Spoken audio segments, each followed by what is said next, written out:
Good day, good day. Happy New Year, property entrepreneurs.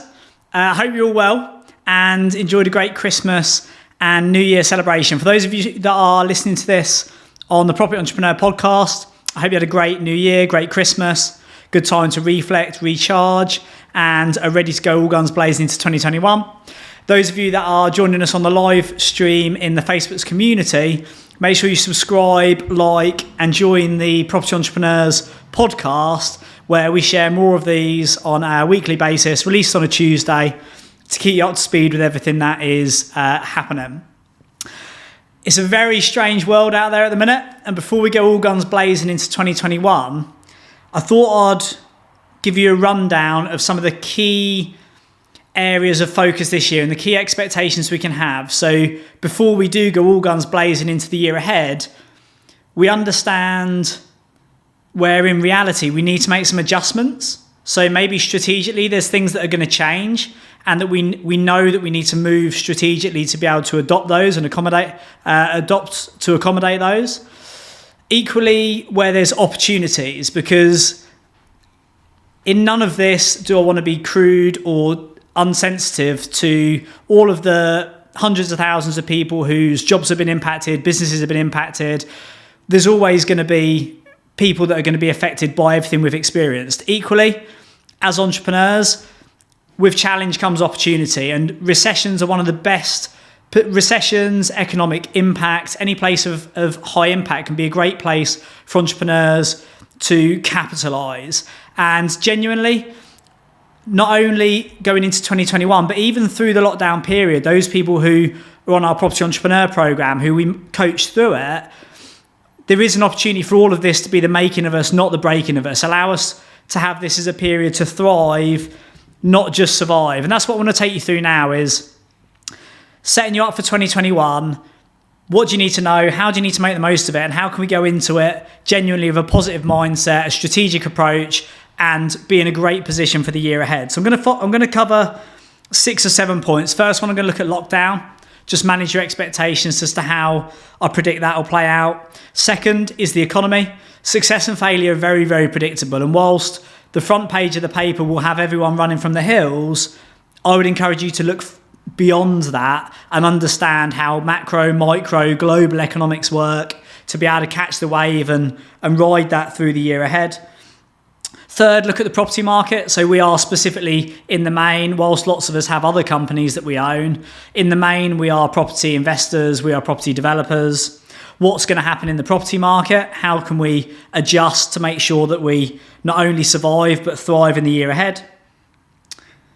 Finance is a key part to all of this playing out, and I do think there's a unique opportunity for you into the year ahead to capitalise. I think in the finance market, this is going to be the last phase of a very important period of time.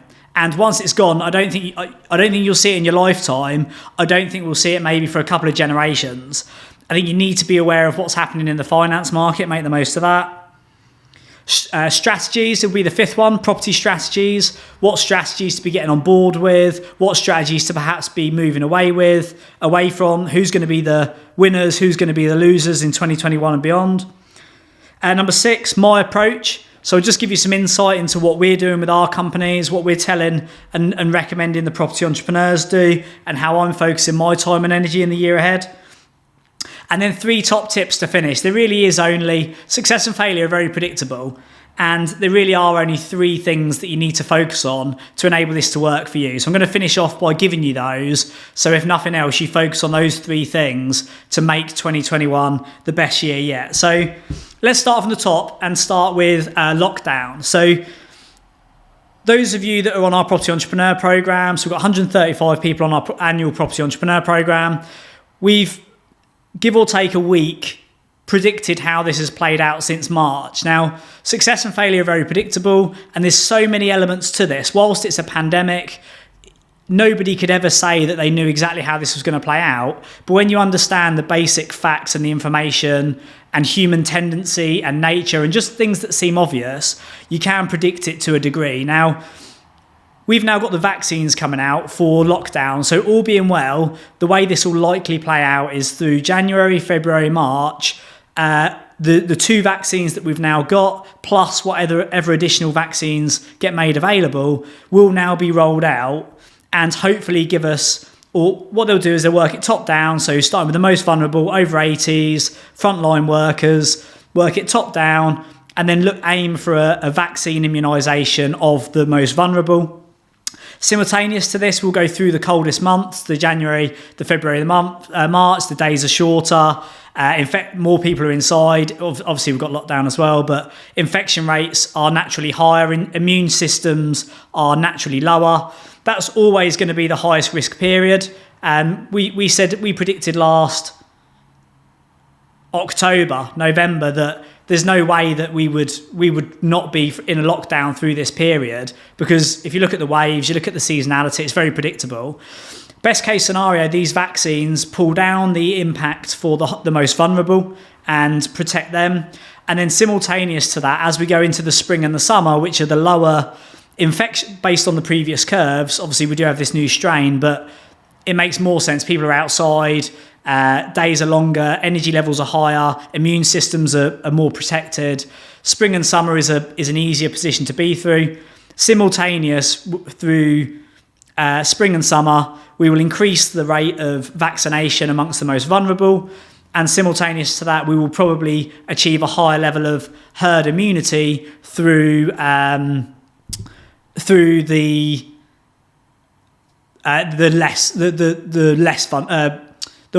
that are less at risk to it, the young people, children, people without underlying health issues. And I think now whatever happens, unless we see some mutation of the virus which makes it impact more people, regardless of what happens with these vaccines, I think once it gets to March, and I said this last summer, is they'll let the genie out of the bottle. Economically, socially, we can't afford another period of heavy lockdown. We've got the winter as the last chance, get the vaccine going, fingers crossed, the vaccine will come in, and then we'll go for herd immunity simultaneously through spring and summer, and then they'll just let it run. If that isn't effective, then during the spring and the summer, we'll have to find another solution, because another national and global lockdown, unless we go onto a basic income, will not be the way. So January, February, March, I think we can all expect to be the last phases of any lockdown. And then hopefully, best case scenario, the vaccine will do its job. And simultaneous to that, we'll get herd immunity. Worst case, the vaccines aren't effective, or they end up having some side effects, or there is an issue with the distribution. And then we'll have to come up with some other contingency through spring and summer, which is more of a herd immunity strategy, because the economy will not go through another annual lockdown. So that's one with regards to managing expectations. January, February, March, I think will be the last bit of the lockdown. Then the genie will come out of the bottle regardless. The second is the economy. So what is going to happen with the economy? Lots of people hundreds of thousands of people are losing their jobs. We've still got millions of people on furlough. What's going to happen with the economy post lockdown or into 2021? I think the reassuring thing here is that everybody's in the same boat. This isn't something that's specific to your business or your sector. This is a national and global thing. So the encouraging thing is that the way the government a few things. The way the government will approach this will be a medium to long-term growth strategy. Now, they've taken on loads of debt. They could move straight to a tax strategy where they try and tax the rich, take money off the wealthy, take money off the big businesses. But what quickly would happen there is you've picked away at the carcass, there's nothing left, everyone leaves the country, and the economy is left in tatters. What they can't do immediately is start when an economy is booming, the government tax. When an economy is busting, the government spend. We will now go into a spending phase where the government have to spend to get the economy going, get the flywheel going. They're going to spend in various things, and that will be public sector spending, it will be infrastructure spending, it will be investment in things like R&D credits, it will be stimulus, and it will be initiatives into recruitment. They'll be injecting everything they can to get the economy going. And this is really important for entrepreneurs, because during this period, the government will be the entrepreneurs' cheerleaders. They will be there cheering us on, getting out of our way and doing everything we can. Entrepreneurs and small SMEs create something crazy like 99% of employment in the UK. It's that sector that will have to get going with new businesses, risk takers, people who want to expand, people who want to take new chances, and the government will get behind that. So that's going to be really, really great. That's going to be the short term, which is fantastic. The next 12 to 36 months will be the gold rush. Entrepreneurs' playground, government get out of the way, and we can go and do what we need to do as entrepreneurs. So that's going to be really good. In the medium to long term, though, we've got to fundamentally do something as an economy to both reduce this deficit, and we have been on a period of deficit reduction, so we were getting better at trying to get breaking even. However, if we move into taxation, well, what's going to happen here is either we're going to grow out of this aggressively, or we're going to have to, or taxation is going to increase. If anyone's under the misconception that we're not going to see increased taxes to pay for all of this spending at some point, you're probably incorrect. Like, this is going to be something that happens. A few things to lean against. One is the Conservative manifesto. There's a couple of taxes in there that they could legitimately change without breaching the manifesto. Equally, we have had a pandemic since the manifesto, so we may or may not be able to lean on that. The more significant thing is, if the economy is going to be driven by entrepreneurs and those who are successful entrepreneurs, wealthy entrepreneurs, the last thing you want to do is start taxing them, because there'll be other countries who've got open arms, want money and businesses to come to their country, and entrepreneurs would just jump ship. One or two things will happen here. In the medium to long term, we either do gradually go into a higher level of taxation, things level out, and then it finds a neutral balance where the economy starts to tread water and the taxation starts to pay down the debt and the deficit slowly closes. Or the government move towards some sort of more aggressive FDI strategy where we try and encourage more foreign direct investment into the UK, where we might have, say, initiatives for basing your company in the UK. We might actually make it a tax haven. So in the same way that we did with the finance district and made London the finance hub of the world to a degree, we might do more of that. And I know that there's more drive to take manufacturing and things up to the north. Obviously now in the UK, we only do really high-end bespoke manufacturing like Rolls-Royce, Bombardier, things like that. There's going to be other areas where the UK can boom, which will be things like tech, be things like pharmaceuticals, be things like education. And it might be that the government actually encourage more foreign direct investment where there's tax initiatives to host your company here. So we actually, rather than tax the businesses that are here, we actually create an opportunity for other businesses to come in. Now, if that comes in, fantastic, because that's another phase of growth, which will continue the economy growing, go for a long-term growth strategy, and we just become stronger and stronger as an economy due to that strategy.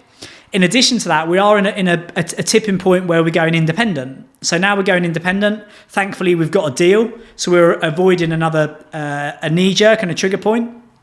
But you do need to remember, we are only a small island. Like, we are a small island and we are a small economy. And whilst we've been world famous and reputed for various things in history, those things are slowly getting taken away from us and being outsourced, like mass manufacturing over to China, places like that. Specialist manufacturing over to places like Germany. Like, we have lost as much as we've gained. So there is a bit of a trigger point on that as to what we do as a country. If it goes well and we bring other people in and we become a global hub for finance, tech development, anything that's on these new waves that we can catch, fantastic. If it's not, then obviously one of the things you want to consider is, where are you holding your affairs? Because if you're going to make loads of money over the next 3 to 5 years, only to then be taxed very heavily on your wealth that's in the country, maybe there's an opportunity to be thinking strategically now about, where do you actually hold your wealth? Where do you have perhaps other international assets or offshore service operations or infrastructure or grouping of your companies where you can draw up and draw down through different countries? So economically, lots to look forward to. This is going to be great for entrepreneurs. In the medium and long term, I think we need to think strategically about wealth management. Is where are you going to hold your wealth, and how does the country decide to do that? You're going to see high spending. The government are going to be spending. You're going to see, I'll talk when we go into finance, I think you're going to see a lot more debt become available. There's going to be pros and cons of the finance market. Some of it could lock up, which is going to slow things down. Equally, some of it's going to be opened up aggressively, which is going to have a lot of benefits. Third, so the property market. So those of you that invest, those of you that are landlords, investors, developers, professional services in the property industry, what's actually going to happen in the property market in 2021 and beyond? Well, if we start through a few elements, I think the property prices will start to calm down. Obviously, what we've done is we've had an artificial spike in transactions due to stamp duty, which now terminates at the end of March. I do think we're going to see at minimum an extension for completions. There's over 300,000 transactions going through the market at the minute. And if you think such a boom in demand, when you've already got a reducing supply, plus the volume of work for every transaction is probably 2 or 3-fold of what it normally is, and the finance market's nervous, and the amount of deals that are falling through, or rather the complexity of raising finance is challenging. There's no way we're going to get these transactions through. Now, the government have got two decisions. One is all of that market activity and potential and latent commercial value that's been created by this stimulus can fall by the wayside, and you close the market at 31st of March or 30th of March. If you miss the boat, you miss the boat, and then that's going to have a very detrimental effect on that sector. Or what they'll say is if you've got a property sold subject to contract under offer by the whatever, we'll see, mid-February, end of February, maybe even the end of March, then there'll be a further 6, 8, 12 week completion window where you can get your deal done, because that's absolutely going to be required. So the good thing here is if you look at completion rates, still up to 80% of deals done in December based on previous year's completion rates would complete between the end of March. But as soon as you drop into January, you drop below 50%, because 12 weeks is, even in the best of times, a realistic window for completions. Those of you that have been sitting on the fence, think you've missed the boat, have got deals you want to get done, now might be the time to get those deals done. And I think as long as you exchange within that window, when they'll extend it, you can get some deals done and make the most of that stamp. Biggest place I'm seeing movement at the minute is the top of the market. There's houses that I was looking at last year, 2 years ago, 3 years ago, like Bunny Hall in Nottingham, been on the market for years, £3 to £4 million asking prices. The stamp on that alone is ridiculous. It's that sort of stuff that's starting to move now, because the drop in stamp duty without having to get any discount from the vendor is a significant discount to the buyer. So there's definitely still deals to be done out there. I think prices will then level off. In the property market as well, I think one of the things we need to be grateful for is, if you were to choose, property market as a whole is a very recession-proof sector and industry. That's a great thing about being an investor or a property developer or holding your wealth in bricks and mortar assets, because when the market's booming, the assets that you own in property go up in value. When the market's busting and people aren't buying property, they're renting. So rents are going up and the yields are increasing. It's traditionally and historically a very robust, recession-proof business, or sector rather. So it's already a fantastic place to be. If we had our time again and you were to choose a sector to go into during this pandemic, you would obviously choose logistics. Maybe you would or you wouldn't food distribution. The obvious ones, the staple goods. If you look at housing on top of that, not only were we enabled through the whole thing pretty much to stay open, our building sites stayed open, lettings. The first lockdown, there's obviously a reduction in movement, but construction, lettings, the market, the supply chain was all able to keep open. So it's a recession-proof business. You've then got tenants who lose their jobs, have the potential not get furloughed. You've then got construction, the supply chain, sites, lettings being able to stay open. And then on top of that, the government have called the long-term or the medium-term growth strategy the single point of focus, the single recovery strategy that's going to be deployed over not only the months but the years ahead is build, build, build. So we're in the sector that's been unable to keep open, has seen even a boom in activity in some sectors, and we're now going to grow, we're going to ride the wave of recovery and growth through 2021. You could not choose a better sector. So initially we should be very, very grateful that we have businesses in this sector. Prices, I think, will start to level off. And I think what would happen, because it's such a robust sector and industry, I don't think, it's not Bitcoin. It's not the FTSE. I don't think you're going to see the thing fall off a cliff. What will happen between now and March is I think activity levels will start to drop. Demand for purchasing will start to decrease. Supply may stay steady, because what we'll lose in people who are no longer motivated to sell is people who thought they missed the boat through October, November, and they're sticking stuff on the market November, December, January. We'll see the tailwind of that. If the market were driven by demand and supply, I think we would see a price point drop down. But I think what will happen is the people who've got to sell still will sell, and there'll still be the buyers that want to buy. So they'll probably offset each other. But what I think will happen is during January, February, March, you're going to have Mr. and Mrs. Jones, who their friends 2 doors down, Dave and Sue put their property on the market at 250 grand. It sold for 200, which was more than they thought it was worth. It sold for 270 grand in 3 weeks. They've now completed. Mr. and Mrs. Jones are going to want that price. And when they don't get it in January and they don't get it in February, or when they don't get it in January, they're not immediately going to drop the price in February because they don't actually have to sell. And then maybe in February, they'll start realigning their expectations, and maybe they'll consider a little bit lower, which is still more than they thought it was worth before the pandemic. But they're still going to sit on it. They don't have to sell. They want to get that. And then what will happen is it will start to edge off and start to come down. But what we'll see next is the next round, before it continues to drop and the increase in supply and the reduction in demand starts to cause an adjustment in the price. I think it'll come down a little bit, but still won't go down to below where it was pre-COVID, because everybody's expectations have been set. Before that starts to breach and go through that equilibrium, we'll see another round of stimulus, and that will be, we've got the new Help to Buy starting in April, although that is going to be for new build only at this time. Through January, February, March, I think one of two things will happen.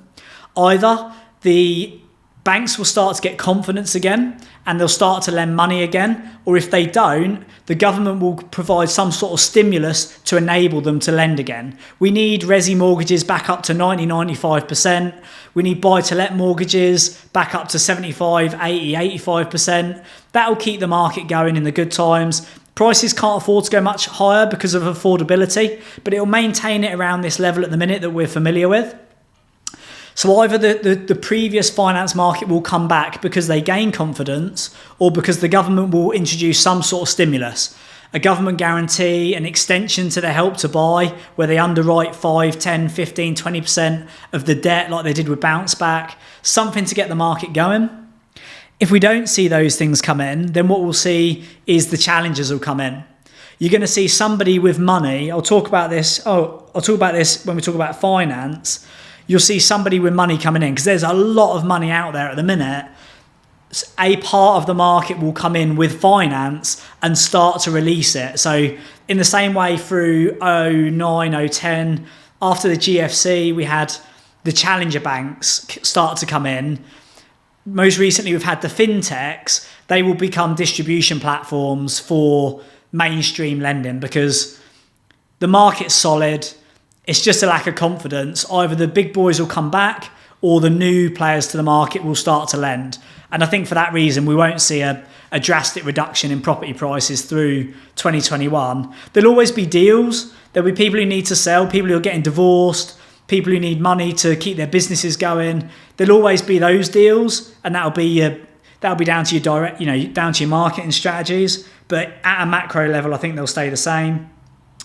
There'll be increasing initiatives in the property market. I think we're going to see increased levels of permitted development. We're going to see a huge amount of infrastructure. I'll talk more about that when we get to strategies. The government strategies obviously build. Whilst I don't think property prices will increase much further, because apart from the middle part of the market, that £350,000 to £600,000 mark, which is a bit of a sweet spot, I don't think affordability can stretch much further, especially with reducing salaries. You're going to see average salaries. You've got to remember that we've been at the highest salaries. We've had the lowest unemployment rate for 40 years, and we've had the highest salaries for a decade, and one of the most liquid finance markets. It's unlikely we're going to see affordability increase at a macro level. So price points will probably stay around there for that sort of element. I'll talk about rents, however, will increase. Now, many of us are seeing rents increase already, and this is in the main market. So single lets your main PRS stock. I'm not talking about HMO rooms or boutique £2,500 a month apartments. I'm talking about 3-bed houses, 2-bed houses, 2 up, 2 downs, terraced houses. Your mass market stock. That many of us have seen those rents increasing already. That's going to continue, and also the laggards. So those people who've had tenants in there for 3 years, 4 years, who are now going to move, upsize, downsize. Those prices will see adjusted in line with the market. So rents at a macro level will continue to increase. You'll see reports of like Nottingham, for example, is like 5% rent increase. Now, I can tell you we've seen 10, 15, 20% rent increases in some areas. You've got to know what you're doing, but rents will continue to increase. Finance market. So what's going to happen in the finance market? So I've talked about that a bit already. I got a bit ahead of myself. But in the finance market, I'm just going to move around a little bit. What's going to happen in the finance market is there's a lot of money out there. So the highest level, interest rates are at a record low. I said to you earlier, this is going to be the last phase for a generation where we're going to see something. Now, what we're going to see here is, I believe this will be the last phase of record low, ridiculously low interest rates. Now, the reason I think this is for a few things. So the first of all, why have we got really low interest rates? Well, we had the GFC. Obviously, we had the global financial crisis, 07, 08, 09, and then low interest rates to get us through that. We then had, and then we start, interest rates are notoriously hard to grow out of. The first time we dropped interest rates aggressively for the GFC recovery, global financial crisis recovery, it was due to be dropped for 6 months, and it ended up staying dropped for 7.5 years. And only after 7.5 years did it go one direction, and it went down. Low interest rates are notoriously hard to grow out of. And one of the reasons for this is, whilst low interest rates encourage people to borrow money and spend money, you usually find that runs simultaneous with the government borrowing money and spending money. We had the GFC, low interest rates. Then we had Brexit, which slowed things down and prevented things like growth, increase in GDP, inflation. So it sort of stayed where it was. We had 3-4 years of limbo. And now we've had a global pandemic. And interest rates are the absolute lowest. We may well see interest rates go negative. That I've said previously, no, there's no way we'll see that. Then I said, yeah, I think we will. The main reason it would be to stimulate spending.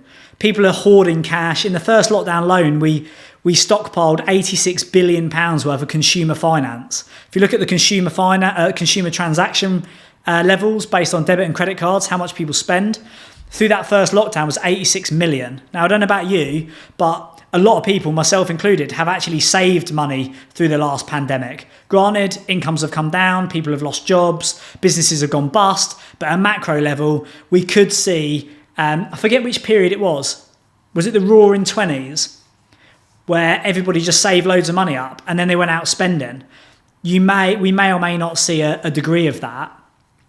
I believe that this will be the last period of low interest rates, and this might last 3, 5, it might even last 10 years. But what I think will happen through this medium and long-term recovery is it will get the flywheel going, it will get the economy going, and then what will happen is we'll be at a point of recovery. If you think about, well, let's use one of our groups of companies, PPN UK.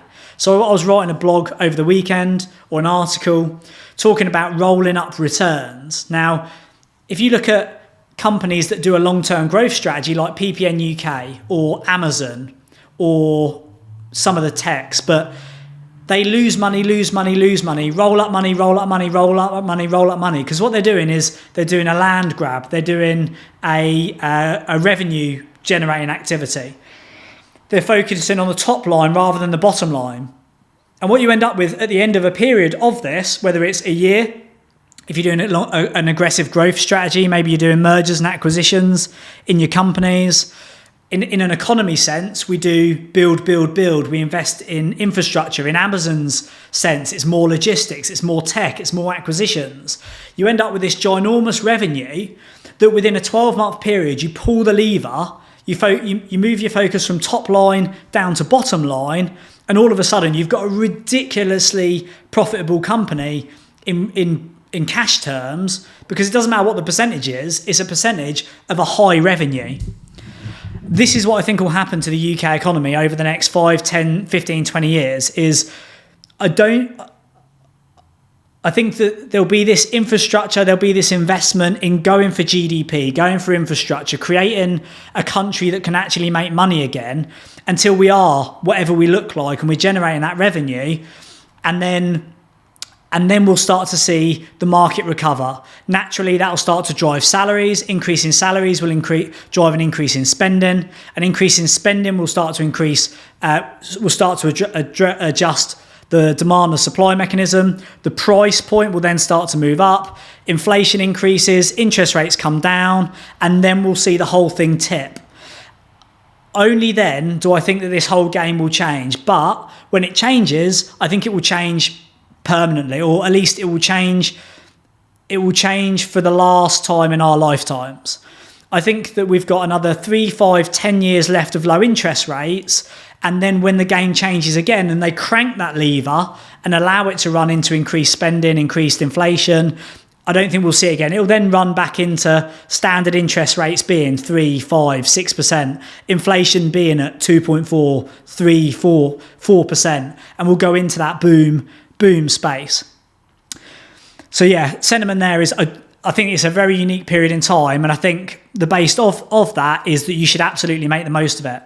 Not only that, not only do I think it's based on a medium to long-term growth strategy, which remember is about spending rather than tax. When the government spend, we grow. When the economy is growing, the government spend. When the economy is slowing, when the economy is growing, the government tax. When the economy is slowing, the government spend. We're very much in a slowing rather than growing. We're very much in a bust rather than a boom. The other thing you've got to consider here, and this is huge for the finance market, is this lockdown and pandemic has been a time machine. There's going to be things like baking sourdough at home rather than cooking at home rather than going to a restaurant, and there's going to be things like having Face Party or Face whatever it's called, the app when you have games with your friends at the family at the weekends. There's those sort of things that happen during these pandemics and lockdowns that I think people they'll quickly forget. Working from home, not working in London. There's all these things that have happened, and people think, is the world going to change? I don't think they're going to change. People forget very quickly. When the restaurant is open, you will be back down the restaurant. When you can go and see your friends and family rather than have a Zoom quiz, you will quite likely go and see them rather than have a Zoom quiz. London is London. It is a world famous city. It is the buzz of the UK. Those people who want the London lifestyle don't get it in the centre of Cornwall. People are going to forget those things. There's those things that have happened, which people forget, and we'll be back to normal before you know it. There's other things though that have fundamentally changed forever. Now, the things that fall into this category is where there's been a time machine. When I talk about the time machine, what this means is there's things that were inevitable anyway, but this has just sped them up. And this is things like when we went into the first lockdown, I said to people, this will be the death of the zombie businesses. Those businesses that have been hobbling along year after year, just trying to survive, raising a bit more cash, finding an equity fund the other side of the world that has nothing better to do with its money, diluting its shares, asset stripping it, putting a bigger hole in the pension fund. There'll be all these individual things. Those zombie businesses. This has got rid of those. So the Arcadia Group, people investing in shopping centres. So the Arcadia Group, people investing in or the traditional shopping centres that are just ridiculously overvalued. It's sped up this process. Just bear with me a moment.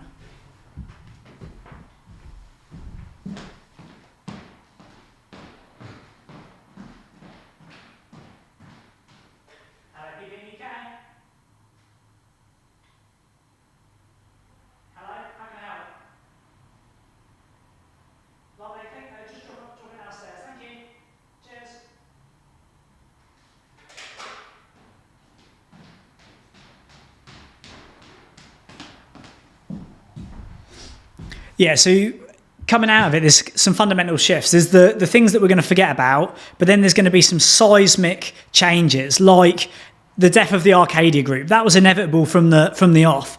The revaluation of things like shopping centres.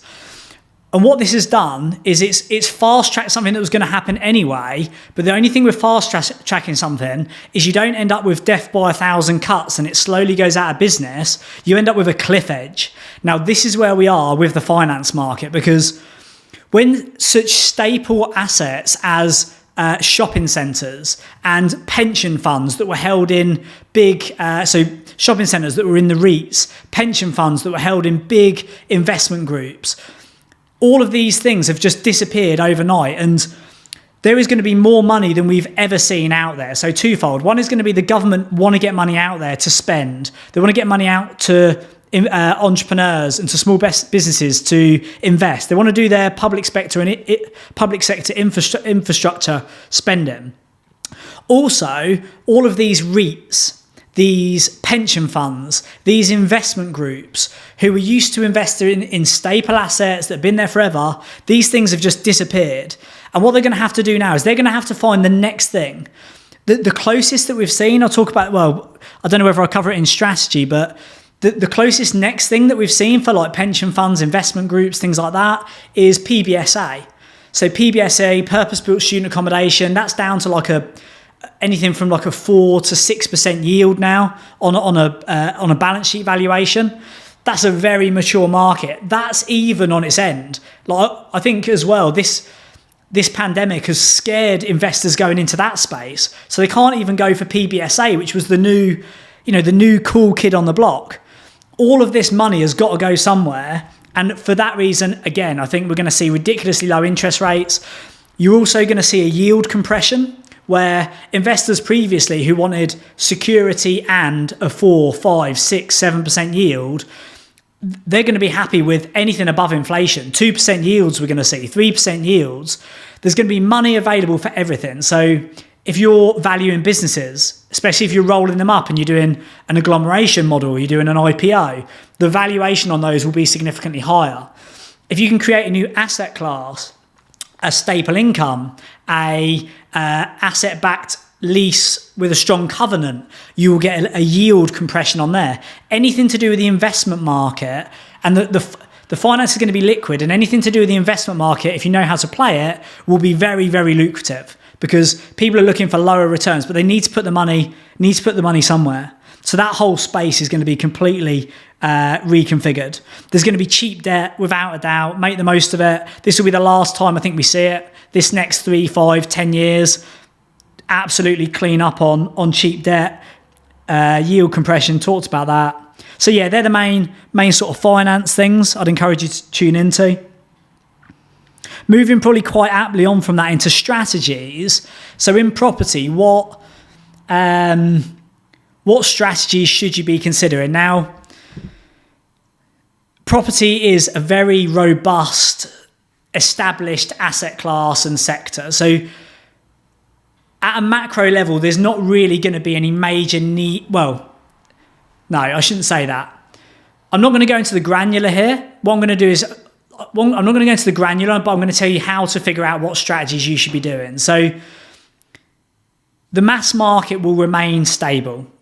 Houses of mass affordability, single-let houses, apartments. Obviously, be careful of the investment market because there'll be some areas where there's a saturation of apartments. That always happens with these levels of adjustment, especially if there's stuff sold off plan. But the mass market will stay as it is. If you've got a HMO portfolio, you've got a serviced accommodation portfolio, you've got a single let portfolio, in the main, it will stay.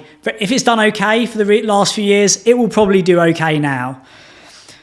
The main strategic shift I think we'll see, and bear in mind this is a macro level, I'll talk about micro in a minute, but at a macro level, if you're talking about the whole UK, the big picture, at a macro level, the biggest shift you're going to see is from the top to the bottom. So from the top of the market, where you've got £5 million houses, apartments for rent for £2,800 a month, boutique and penthouse houses and apartments. Where previously in a boom economy, where it's growth, earnings are the strongest in a decade, finance is readily available, people have the confidence to spend, the activity at the top of the market is going to slow.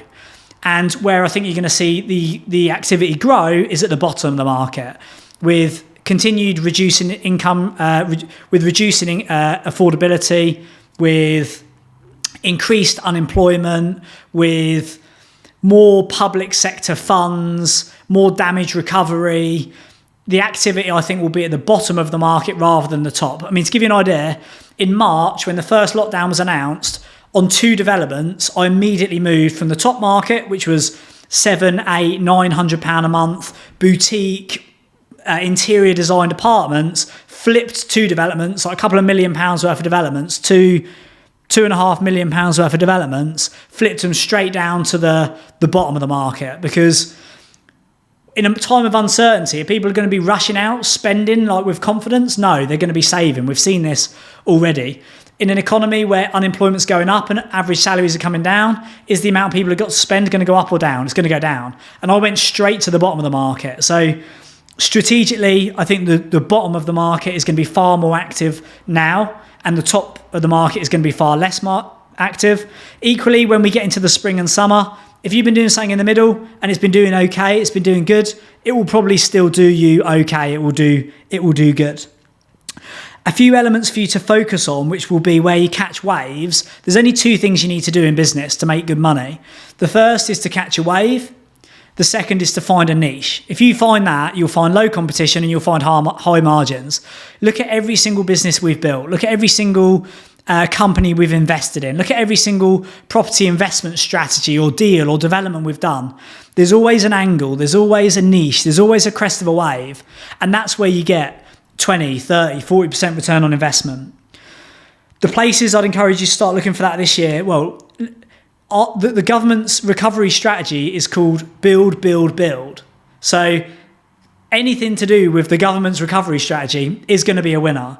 Things like this would be public sector contracts. The reason the government spend money on infrastructure is because they've got 2 options. They either burn what they earn, they either burn their money on paying benefits, or they spend their money on creating assets, infrastructure, hospitals, prisons, roads, development in certain areas for certain things. Like Nottingham might be a creative sector, the North would be the new investment growth bank, things like this. But what it does is it creates jobs, not only in building the hospital or building the school, but it creates jobs in the supply chain, in the people that deliver the materials to the site.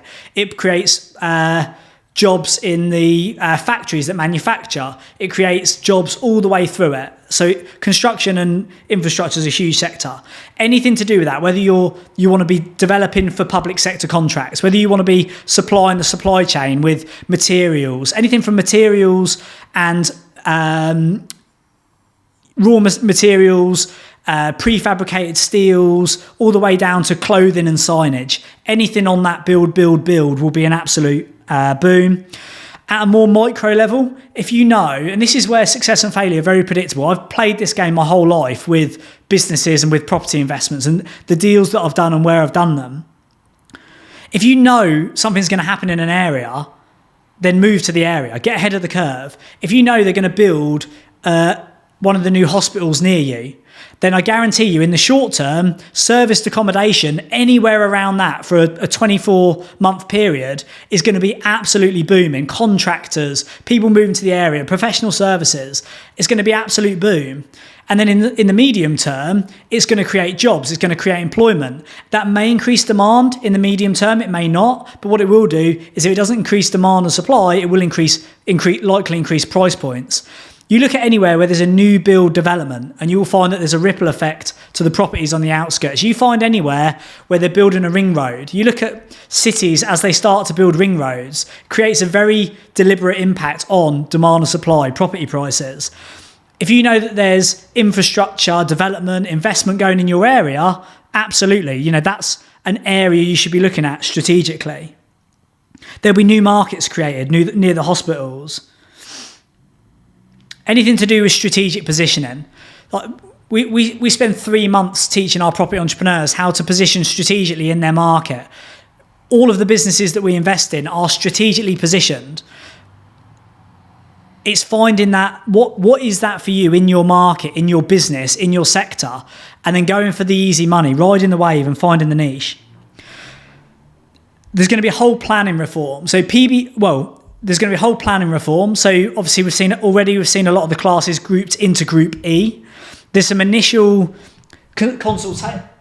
consultations being released that say that potentially they could be introducing some form of permitted development to the whole of the E class. Now, that would be absolutely phenomenal. It would be an absolute gold rush. If that happens, amazing. Like, hold on to your hats, get ready to ride the rocket. It's going to be deals, and move very, very fast. If that doesn't happen, it doesn't matter because there will be something. There will be a gap, there will be a niche, there will be an angle, there'll be something to find, and you want to ride that wave. We've done this since 2015, and it's ending in April with high density. We've done high density, so if you use PD, so B1 to C3, B1C to C3, and either PD or PD in an area, either PD where you can get underneath the national spacing restrictions,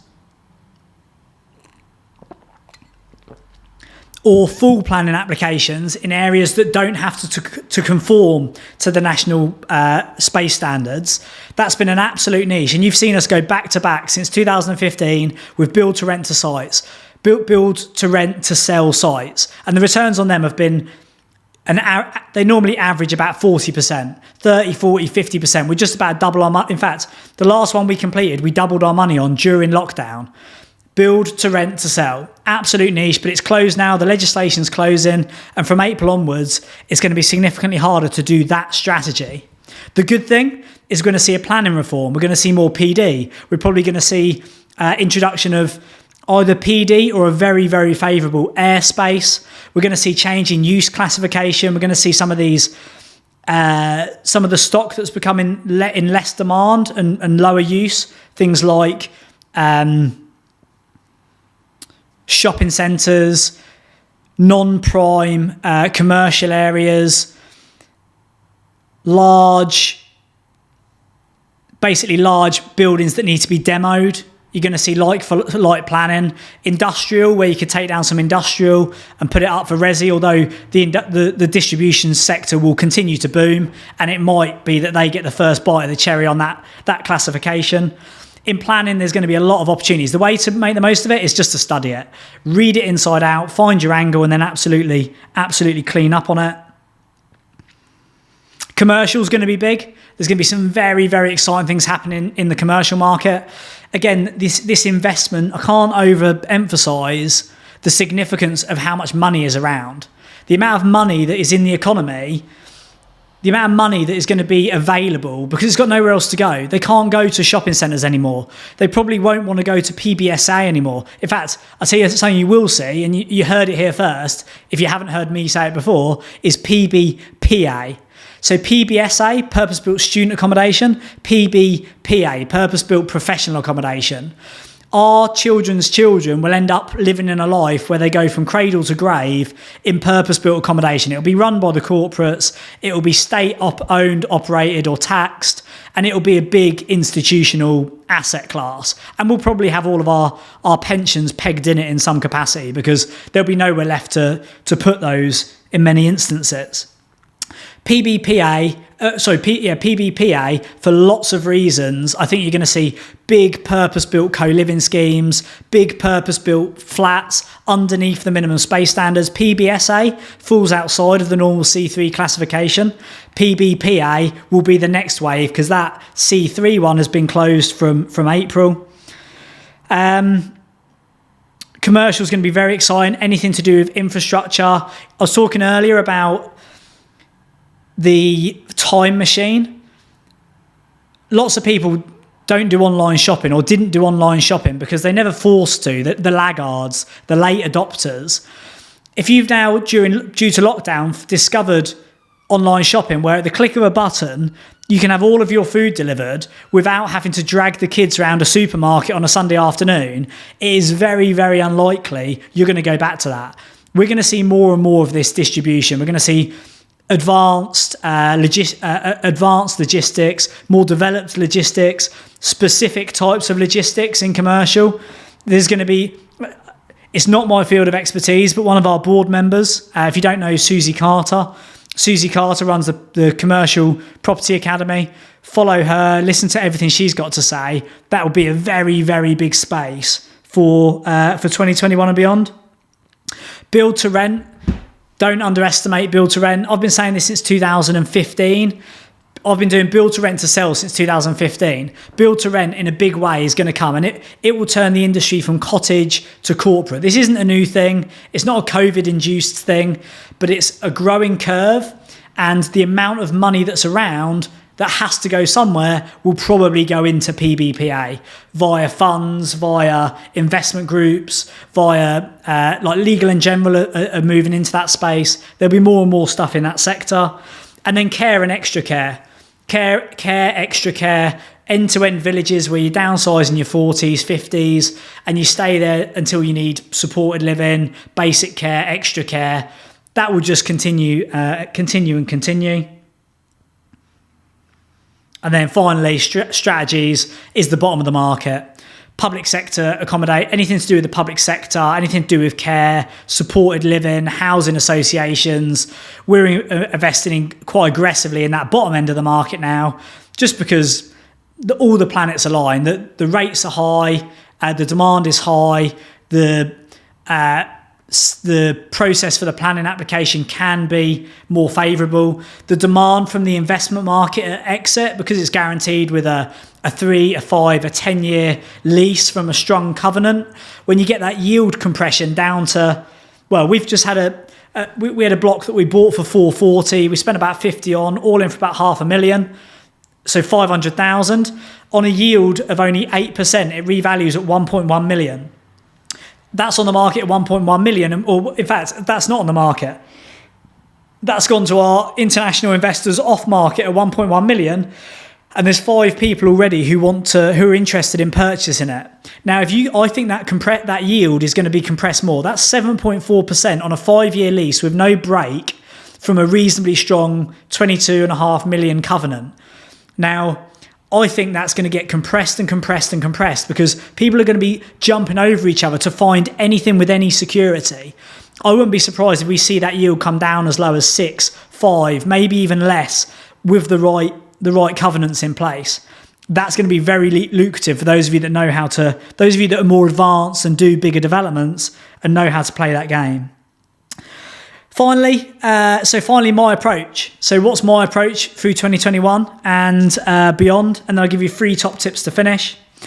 So my approach is, well, one thing is, and again, I don't want to belittle anyone who's having difficulties personally, professionally, economically due to COVID, but entrepreneurship is a game. This is all a game. I've built businesses in recessions. I've built businesses in boom times. I've scaled ridiculously lucrative and profitable businesses. I've lost and closed businesses that haven't worked. When you've been in it for long enough and you can understand that, well, money comes and goes, but there's long-term growth strategy, long-term wealth strategy. We need to know how to play that. But above and beyond everything is this is all a game. Like, yes, we make money. Yes, we're investing people's pensions, investment funds. We're responsible for providing accommodation for thousands of people around the UK. I'm not belittling that. The biggest thing here is this is all a game. The economy, politics, the government. This is all a game, and all you've got to do is master the rules and then play the game the very best you can for what you want. So my approach is I will be playing the game. I enjoy entrepreneurship. I love entrepreneurship. And for me, it's about enjoying it. It's about purpose-driven living. It's Sunday afternoon. I'm in the office playing around with my new podcast studio, giving you guys an update.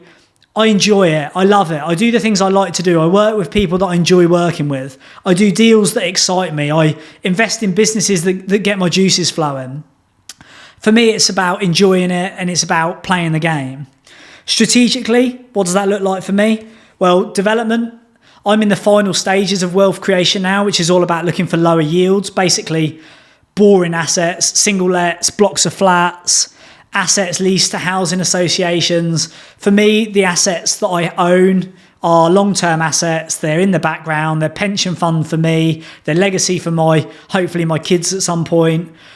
They're just boring, low yield, low risk, no tenants drinking each other's milk or people smashing up parties in service accommodation.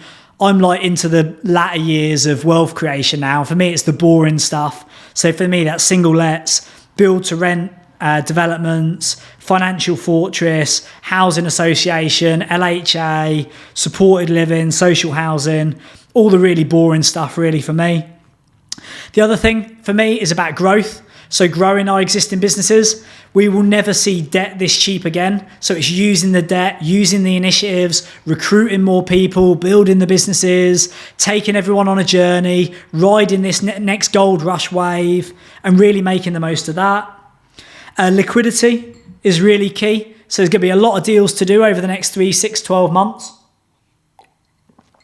But you're going to have to be liquid. You're going to have to be good for the money. You're going to have cash in the bank.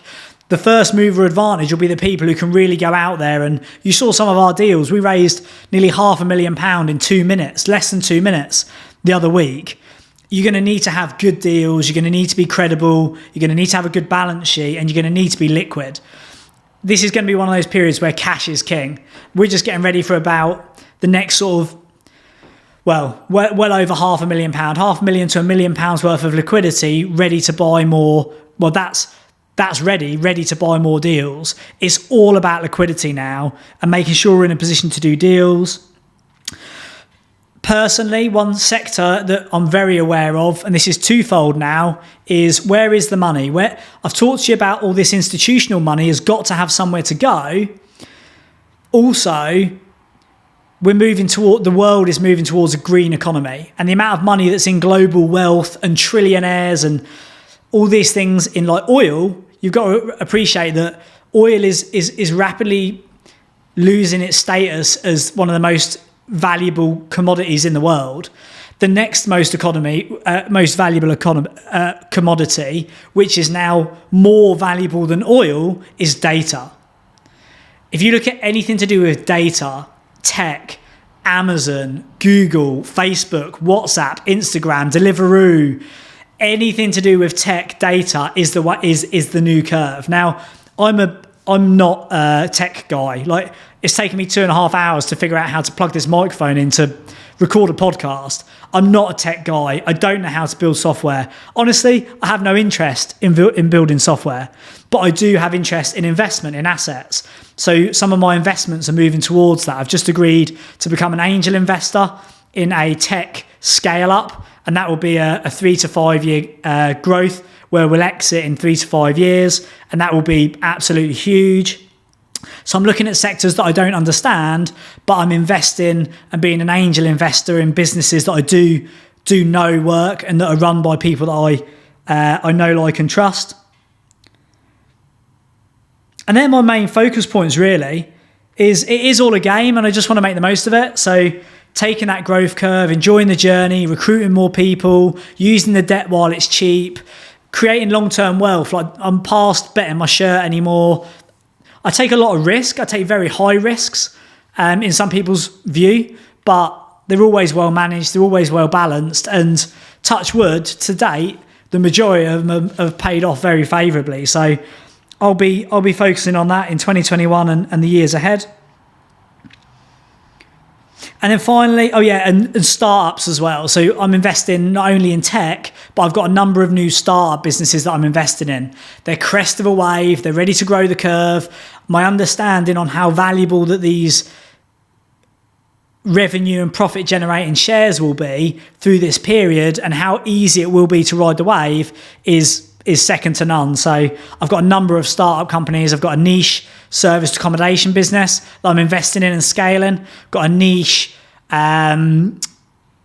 marketing company that we're just starting to formalise, get ready to scale. And then a very niche business in the construction and property management sector, which is absolutely flying. And then a portfolio holding company, which is a very short-term milk the cow strategy, which is riding a ridiculous wave. It's like a £22 million contract, things like that, which are just off the scale. But success and failure are very predictable. When you know where to look, then you'll do really well this year. Finally, 3 top tips to finish. The first is understand the difference between macro and micro. So what I'd encourage you to do during this period is understand the difference between macro and micro. And this means what's happening in the world, what's happening in the UK, what's happening in the government is macro. What's got on the front page of the paper. And then how does that filter down to a micro level? So yeah, the government is spending 100 billion on hospitals. Fantastic. Where are they? Are they in your area? Is it going to have any value? Is there a factory in the area that's going to win the contract for producing XYZ? All the fabricated steels for the construction model, whatever. How does the macro data apply to you on a micro level? What's happening in your area? What investments being made? What investments being lost? What's booming? What's busting? Understand the difference of that. When you understand that, the next is to be highly strategic. So tip 2 is to be highly strategic. Success and failure are both very predictable. And the way to increase your success rate is to increase your level of strategy. I'm a highly strategic entrepreneur. I specialised and got a first-class degree in strategic entrepreneurship. It's all to me about markets, data, crest of waves, curves, market life cycles, human tendencies, changing in attitudes and opinions. Look at everything that's going on and then be highly strategic and find your area in that, which needs to be a crest of a wave or it needs to be a niche. And this can be macro or it can be micro. If you're highly strategic in everything you do, I guarantee you it will be what makes or breaks you this year. Observe the masses and do the opposite. Take some difficult decisions, have some difficult conversations. Don't bury your head in the sand, and don't spend the next 12 to 18 months stacking chairs on the deck of the Titanic. If your ship is heading for an iceberg, it's time to change course and jump ship. And then finally, and the third one to finish, is speed of implementation. One of the things that we teach on Property Entrepreneur is we can give you the information. You will hear it the same time everyone else will. But the first mover adopters and the first mover advantage and the early adopters are the people that make this stuff happen. When bounce back loans come out, when SIBLs come out, when local grants are available for technology, research and development, $2,500 discretionary loans. When you hear of these niches and these initiatives available, you've got to be the first one. The first time you hear it, you've got to be like, right, what does that mean? How do I apply for it? Get my application in. Here's my documents. You've got to be militant. You've got to be aggressive with it. Speed of implementation through this drive period, through this growth curve, observe the masses and do the opposite and be the first person to the party. You want to get there first, make the most of it first, catch the wave first, because when you do that, you'll have low competition and you'll have high margins. And that is all this is about, really. Building a business behind the scenes is hard, doesn't matter what business it is. Why build a difficult back of house for a difficult why build a difficult back of house for a different front of sales? Like, sales and marketing and making money and margins is the last thing you should be worried about. Catch the wave, find the niche, ride the market, and then just focus on building the business to accommodate while you're riding the rocket. I hope that gives you good insight. Hopefully there's lots of content and information for you there. Those of you in the Property Entrepreneurs Facebook community, if you're not already subscribed to the official Property Entrepreneurs podcast, make sure you go on there, subscribe now. There's plenty of episodes about what's already happened, and there'll be lots of episodes about what's yet to come. Those of you that are listening live on the podcast, if you're not already in the Property Entrepreneurs Facebook community, there's over 5,500 of us in there now, sharing best practice, business, investment, finance and property, everything you need to know about the realities of high performance in practice. Ladies and gentlemen, investors, landlords, property entrepreneurs, Happy New Year 2021. Hopefully that's given you some steer and some direction. Follow me on Facebook, Instagram, YouTube, on the podcast. I wish you all the very, very best for 2021. Success and failure are very predictable. Master your market, read the data, get highly strategic, and then just hold on to your hats, ride the rocket. It's going to be a game changer. So thank you to all of those that have tuned in. I wish you all the best for 2021 and I look forward to catching you on the next Property Entrepreneur podcast. Take care, guys. All the best. Speak to you again soon. Cheers.